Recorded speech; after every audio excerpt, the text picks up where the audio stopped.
안녕하십니까. 정성산TV입니다. 4.10 총선은 명백한 부정선거입니다. 이에 대해 전광훈 목사 폭탄 선언이 쏟아져 나오고 있습니다. 전광훈 사랑제일교회 원로 목사는 4.10 총선과 관련해 지난 4.10 총선은 원천적으로 무효다. 이 선거는 사기다며 대통령 탄핵을 위해서 야권에게 192석을 만들었다고 말하며 부정선거라고 주장했다.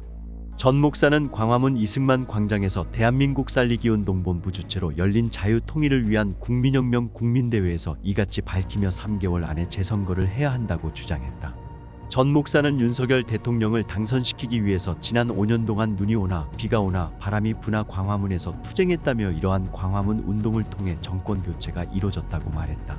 이어 윤석열 대통령을 향해 법률 문제로 부정선거를 말씀 못하신 것을 알고 있지만 이런 상태로 대한민국을 야권에게 넘어줄 수 없다며 이제 야권은 192석을 가지고 있기 때문에 김건희 여사 특검법 상병 특검법을 통과시킬 것이라고 전했다. 특히 결국 야권의 목적지는 대통령을 탄핵시키려고 하는 것이다며 우리는 반드시 목숨을 걸고 막아낼 것이라고 강조했다.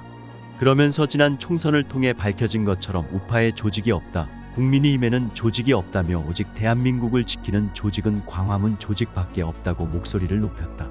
아울러 박정희 전 대통령을 언급하며 박정희 전 대통령처럼 혁명적인 접근을 통해 남은 임기 3년 동안 자유통일을 해야 한다. 남은 3년이 마지막 기회다며 자유통일이 이루어지지 않으면 진짜 위기다. 혁명은 홀로 할 수 없다. 혁명은 조직이 필요하다. 한 달 안에 1,000만 명의 조직을 만들어야 한다고 촉구했다.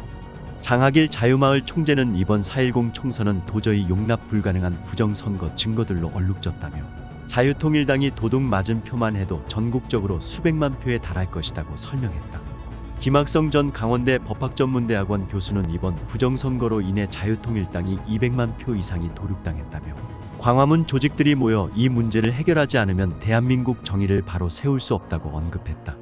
이봉규 시사평론가는 오스트리아는 선거 과정에서 결점을 발견하고 선거를 다시 선언했다며 부정선거 증거는 이미 너무 많이 나왔다며 혹시라도 못 밝혀질 증거 때문에 언론들도 보도하지 않고 있다고 전했다. 한편 이날 행사에는 미국 전현직 상하원 20여 명도 참석했다. 토마스 리드 전 뉴욕주 전 하원 의원은 축사를 통해 자유와 연합의 메시지를 주려고 왔다며 북한에 맞서 대한민국 자유민주주의 체제 수호에 대한 중요성을 이야기하고 있다고 했다. 이어 전광훈 목사는 대통령이 부정선거 바로잡도록 유교 국민혁명하자고 발언을 했습니다. 대회사를 전한 전광훈 목사는 이번 4.10 총선은 완전히 사기다. 지난 몇 주간 조사한 결과 그 증거들이 백일하에 드러났다며 그럼에도 불구하고 여야 정치인들은 다 침묵하고 있다. 이제 대한민국은 어느 한 부분 고쳐서 쓸 수 없는 심각한 상태라고 지적했다.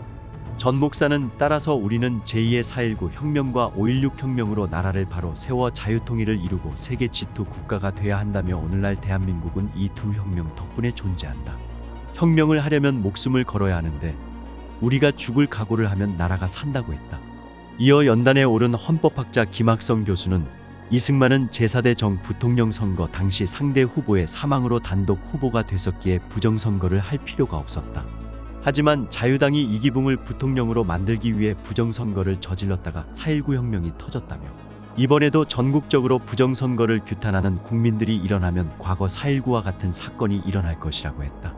김 교수는 또 5.16이 일어나기 전 상황에 대해 당시 대한민국은 북한 공산주의의 적화 위협과 종북 세력들의 동조 그리고 경제적 어려움으로 위기에 빠져 있었다.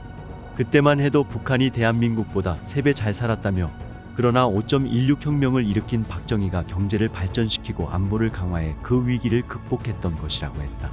다시 연단에 오른 전광훈 목사는 그런데 김대중 노무현 문재인이 연방제 통일을 주장하고 문재인은 더 나아가 종전선언까지 주장했다. 이제 압도적 의석을 차지한 민주당은 헌법에 위배되는 연방제 통일을 정강정책으로 삼고 있다. 해산시켜야 한다고 했다.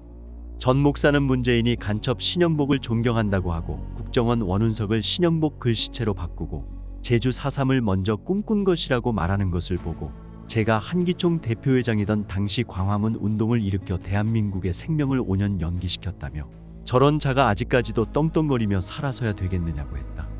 이어 나선 전 대한민국 합동참모본부 작전본부장 황중선 장로는 위대한 지도자가 없거나 위대한 지도자가 있더라도 국민들이 그를 알아보지 못하면 그 나라는 역사에서 사라진다며 우리는 위대한 이승만 박정희 덕에 세계에서 가장 짧은 시간에 민주화와 경제 발전을 동시에 이뤘지만 국민들은 지금도 그들을 독재자 친일파로 매도하고 있다고 안타까워했다.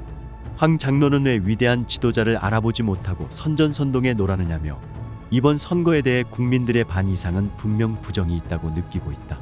그런데 왜 여야도 한국교회도 다 불에 눈 감나? 이러면 망할 수밖에 없다고 했다. 전준환 목사는 대한민국이 이렇게 된 것은 김일성 때문이고 김일성을 추종한 박헌영 그리고 박헌영을 추종한 김대중 때문이라며 1971년도에 이 자리에서 제가 김대중의 연설을 들었다. 그는 대중경제론이라는 공산주의 사회주의 사상을 주장했고 이후 대통령이 돼서 대한민국 요소요소를 망쳤다고 했다. 전 목사는 또 지난 4.10 총선에서 포착된 부정선거 의심 정황들을 설명했다. 그에 따르면 전국 각지에서 지난 총선에서 자유통일당 득표 선관위 집계가 영로 나왔으나 해당 투표소에서 투표 후 투표 확인증을 당해 제출한 자유통일당 진성당원이 나온 경우가 무수히 많다. 전광훈 목사는 마지막으로 우리 윤석열 대통령은 아주 이승만 박정희 다음으로 뚝심이 센 사람이다. 그가 대통령 1년 해보니 정권을 가져오지 못했다면 이 나라가 어떻게 됐겠느냐는 생각이 들었다고 말했다며 그런데 그가 왜 부정선거에 대해 말하지 않겠나? 선관위는 헌법상 독립된 기관이기에 대통령이 그곳에 명령을 내리면 바로 탄핵되기 때문이다. 그러니 그가 부정선거를 바로잡을 수 있도록 우리가 6.6 혁명을 일으켜야 한다고 역설했다. 정성산TV 좋아요, 구독, 알림은 큰 힘이 됩니다. 후원해주시는 모든 분들께 가열차게 멸공.